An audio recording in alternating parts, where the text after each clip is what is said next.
is Miss Maria Isabel Lopez.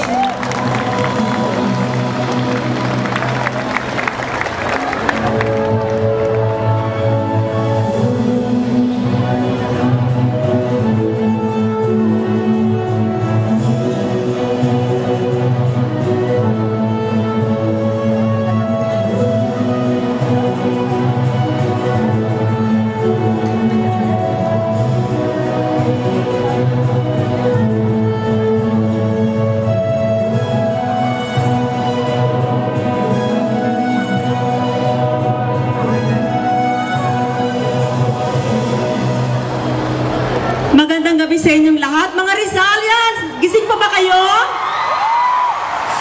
Thank you so much. This is so overwhelming. My God.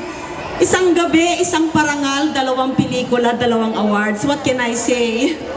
So, unang-una gusto ko muna magpasalamat sa director ko ng Tulak at sa producer ko ng Tulak, si Neil Buboy Tan, and Exogene Production si Donna Sanchez, because binigyan niya ako ng pagkakataon makagawa ng advocasy-ang film kontra droga. At binigyan din niya ako ng chance na makapag-line produce. Ako po ang nag-line produce ng pelikulang Tulak. And thank you so much sa lahat ng mga miyembro na bumubuo ng Gawad Tanglaw. This is an answered prayer. Sobra-sobra ito.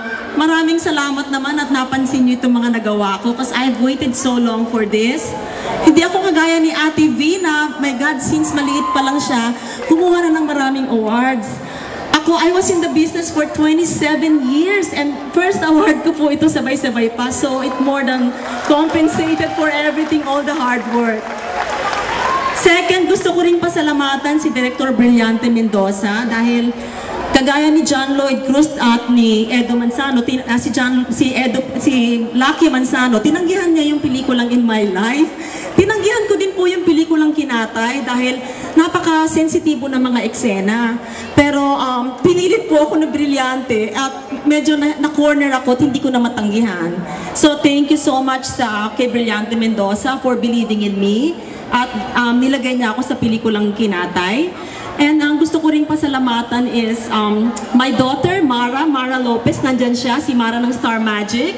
Siya kasi nagpilit sa akin na tanggapin ko yung pelikulang Kinatay. If not for her, I wouldn't be able to make it to the red carpet of the Cannes Film Festival.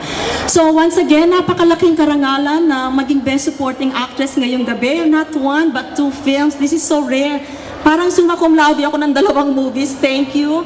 And napakalaking honor na mapansin ng isang very credible award-giving body, ang Gawad Tanglaw, dahil naniniwala din po ako sa judgment ng mga profesor, ng mga academicians natin. Thank you so much, Teresa. Thank you po. Salamat. Mabuhay po kayong lahat. JRC, mabuhay kayo. JRU! Muli po tinatawagan si Dean Wilhelmina Nays. Para po sa pinakamahusay na aktres. Sa pagkakataong ito, isa lang po ang aming pinili. Walang duda, nag-iisa, namumukod kami. Ang pinakamahusay na aktres, hindi lamang ang taong ito, kundi